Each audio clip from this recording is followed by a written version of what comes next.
Hey y'all, how you doing? It's Donnie Sinbad the Sailorman with poetry rights and other stuff from Sinbad the Sailorman here in Valpo, Indiana, USA.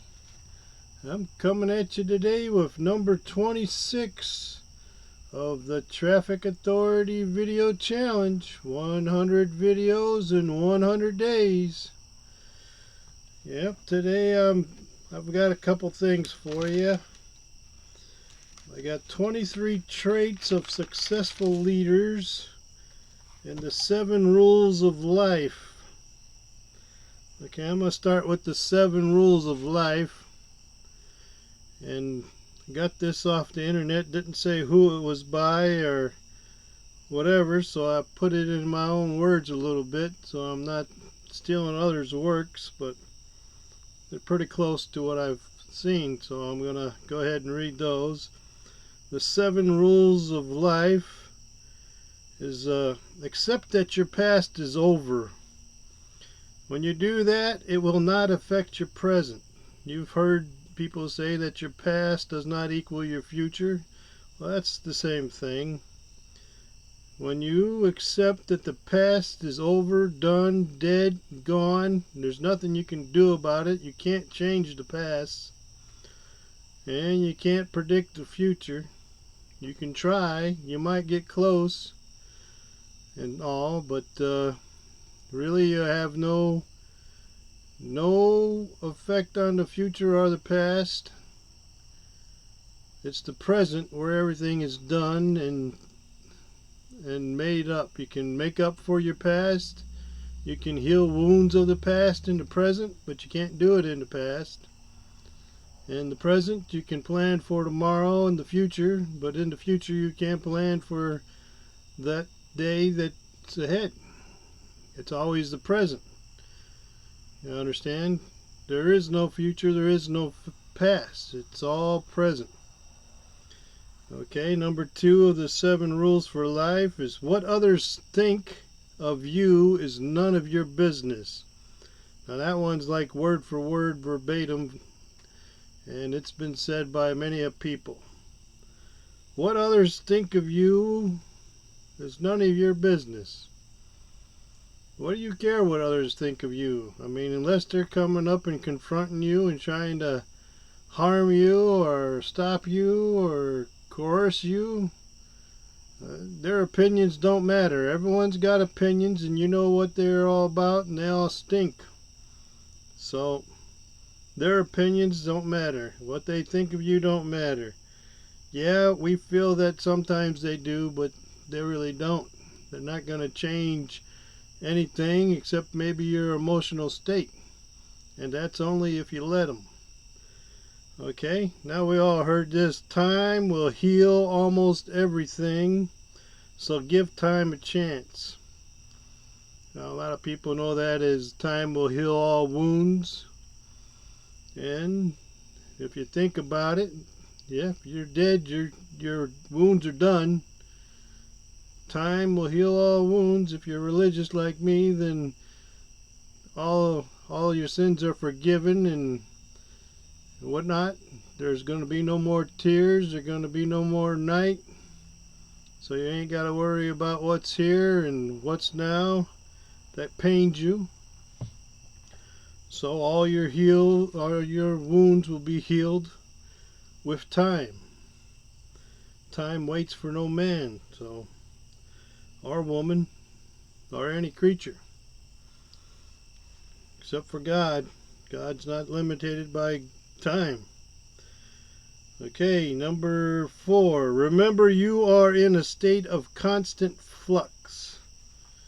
It will and it can be changed.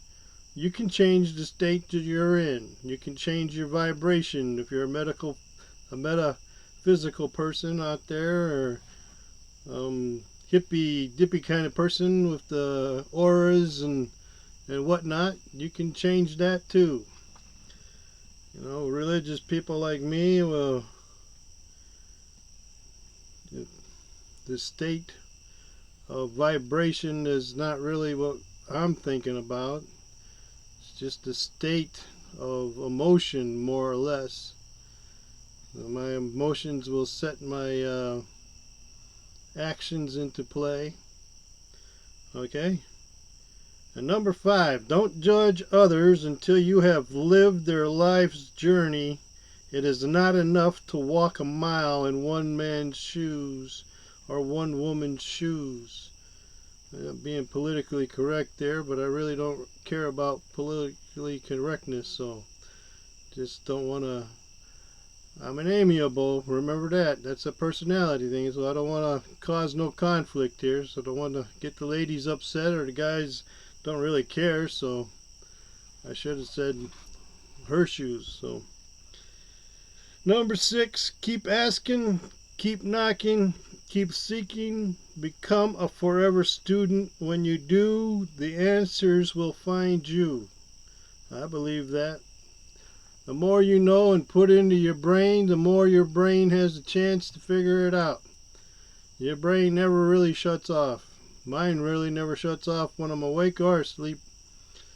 I have more dreams in my waking hours than I do in my sleeping hours. So my brain is weird. It just never shuts off. It's always doing something. Even as I'm talking to you, it's doing 3 or 4 things. And it's not an easy thing to live with, but I managed somehow. And that first happened when I first fell and I had to get held back in first grade. They thought it was dyslexia, which was back in my day. They didn't really know what that was. So, and come find out later is just that my brain just is overactive. Okay. 7, smile and know it is finished. You don't own the world's troubles. For this world, our earth, is knowing that is your joy is now yours to create. When you know these troubles on this world are not yours. They're already taken care of. They're over and done with. Well, you have to be spiritual, or some type of different religions believe this. Atheists don't. I don't know what they believe, so they don't believe in much of anything, but they want to defend everything they don't believe in and tear down everything everybody else believes in. So just know, you smile real big, and know it doesn't matter because everything's already said and done. Okay, when it comes to the world's troubles, they're not yours. So enjoy your life and make your life. Decide. Make decisions for yourself. It's not your job to save the world. It's already been saved. Okay? Now that was my version of the 7 rules of life. And I'm going to say that's a value and a hit and a tip for you today. And then I'm going to put together this here 23 traits of successful leaders. Now some of this stuff is stuff that I wrote down and got off the internet and different webinars here and there, and I put things together, and I'm dyslexic, so I reverse them and all kinds of things. So if they make sense to you, I'm glad. If not, I'm sorry. Okay, first one of number 23's traits. Focus. Know where and when you are.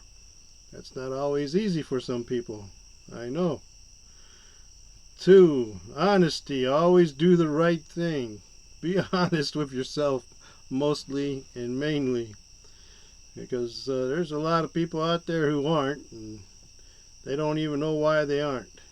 Okay? 3, passion. Live, breathe, eat, and sleep your mission. When you find your passion, it's going to give you a mission. Once you get that mission, you got to be passionate about it. You got to live it, you got to breathe it, you got to eat it, and you got to sleep on it.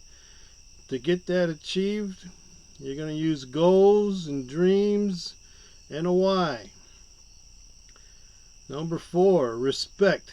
Have none for where they are and who they are, but give to those that give the respect to you. It doesn't matter if they're a king or queen. If they have no respect for you, You don't have respect for them. Now, don't get stupid. They're going to cut your head off if you get too cocky. But respect can be outward and it can be inward. I'm talking about inward respect for other people who are in authority over you or have the power of life and death over you. To all else, you treat them as they treat you.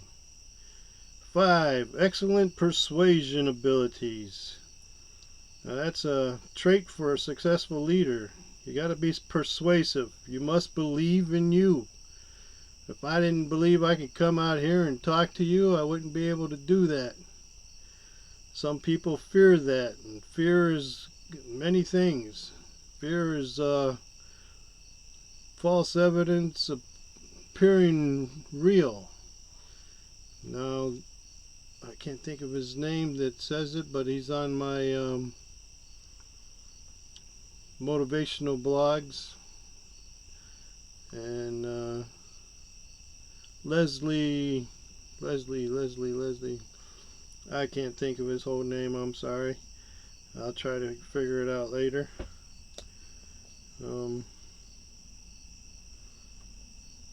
Number 6, confidence. Believe in yourself, in your relationship with the world, or for me, it's going to be with my Father God in heaven. Okay, because like I said, I'm a religious. Now, I'm not really religious. I'm probably more spiritual. I'm a non-denominational Christ man, is what I like to say.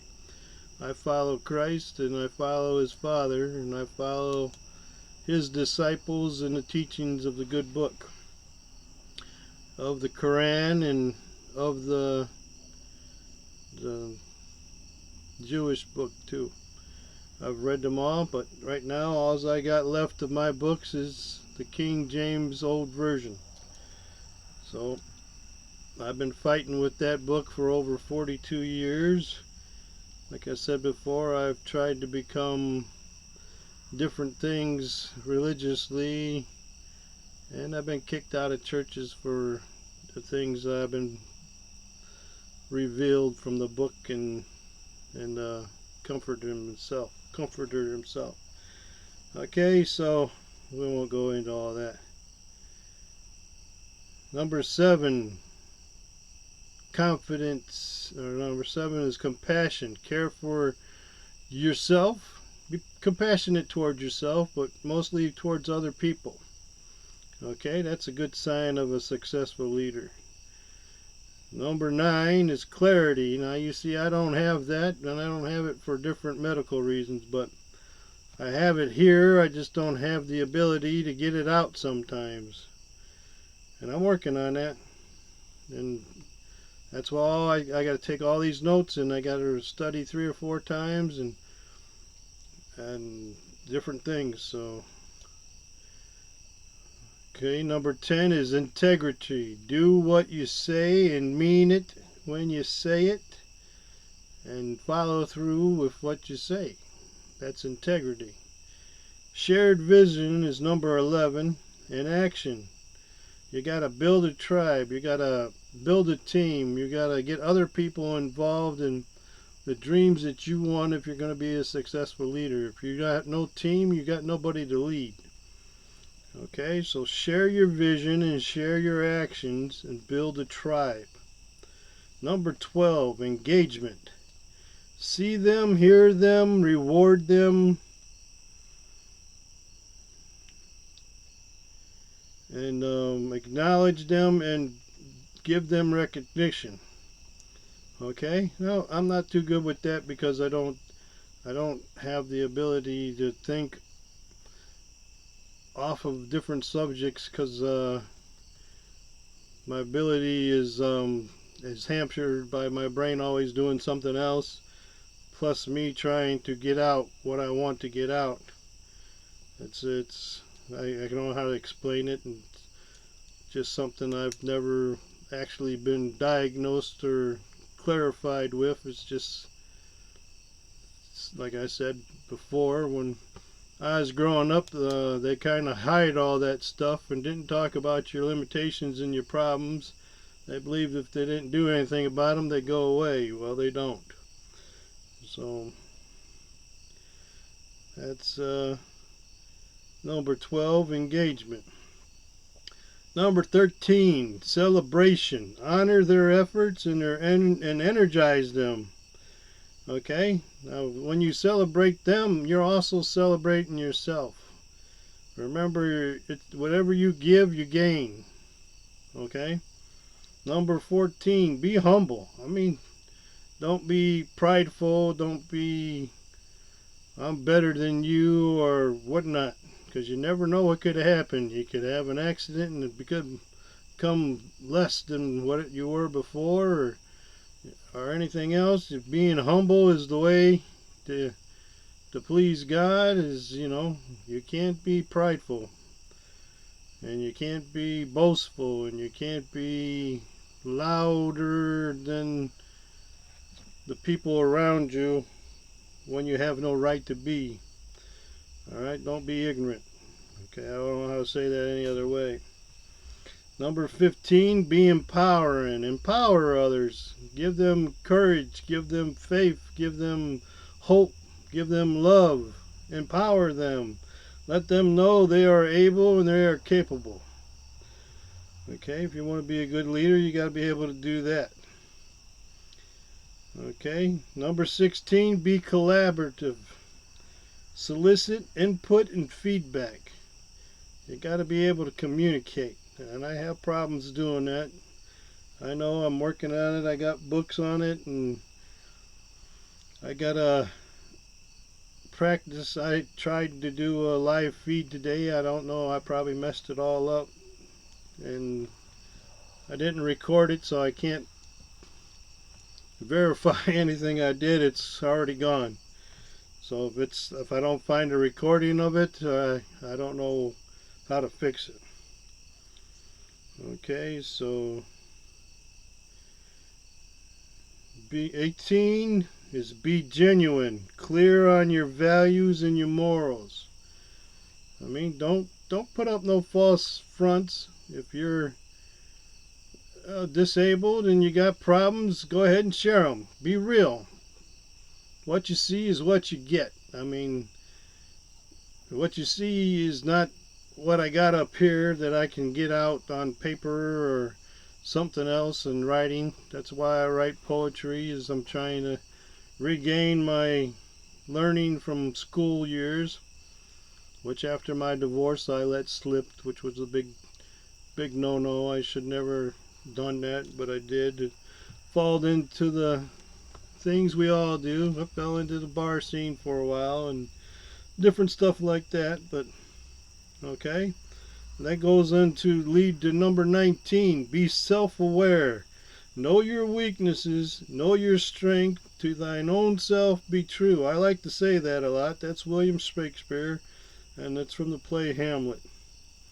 To thine own self be true.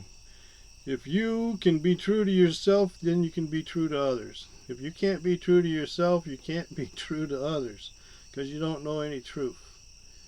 Now, just to touch on my religious side there, that's the problem with Satan.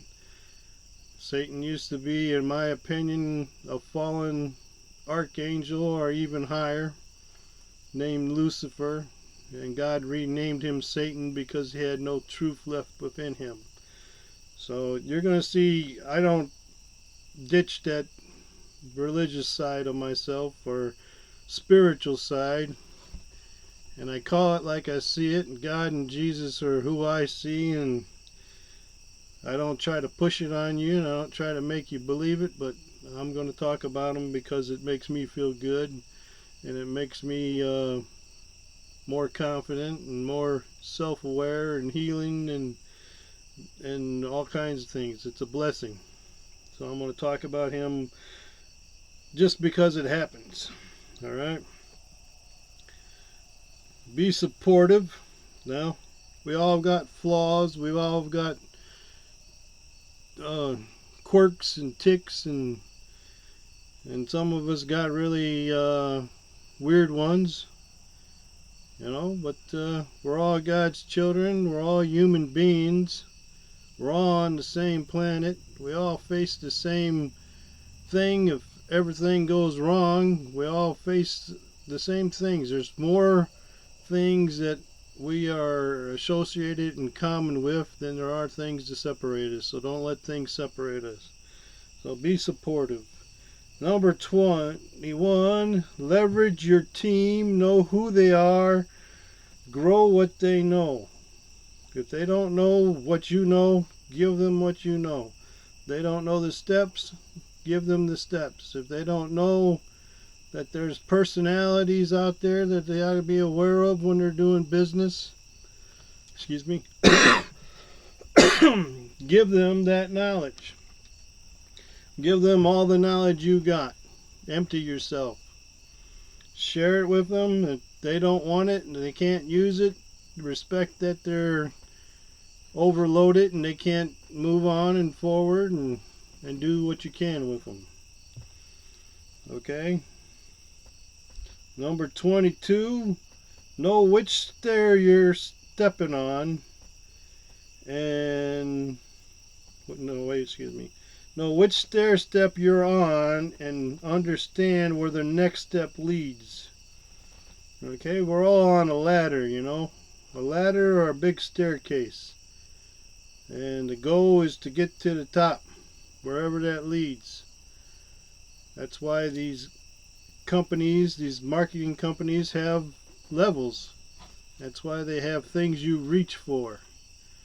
You start out as a bronze, you go to a silver, you go to a gold, you go to a whatever the next level is, platinum, titanium, diamond, or royal star, or whatever. They're giving you a carrot. They're placing a carrot in front of you like the donkey with the cart. People, as human beings, we need that. We need things in front of us to reach for that are not our own personal goals, but things we desire. So know which stair you're stuck at. Forget about the one you just came from, because you're not going back there. You're looking to the next step. Know which step you're on and know which step you're headed to. 23, adjust and maintain the pH levels. Now what I'm calling pH levels is praise and hope. The power of hope is almost as strong as the power of love. Now the greatest one, of course, is love, but hope gives you a reason to do everything. And praise and hope will lead to faith. Now, being who I am, I want a lot of faith, because that's the only way I can please my Father in heaven, is with faith. And faith is going to allow me to do many things that I was unable to do before, I can do now. Like coming out and talking to you, if I didn't have the hope and the praise that others have given and the praise that I've given to my Father, I would never be where I'm at now. So that's all I got for you today. That was your hint and tip, and this is Donnie, Sinbad the Sailorman, from Poetry Writes and Other Stuff. This is 23 minutes long, so I'm going to probably have to cut it in half and give you 2 videos, because I don't think I have that much time allotted for Facebook, or YouTube, I'm sorry. I didn't know I was talking that much. I'm a big long talker, big airbag, okay? I know it all, so God bless. Have a better tomorrow. Love ya. Bye-bye.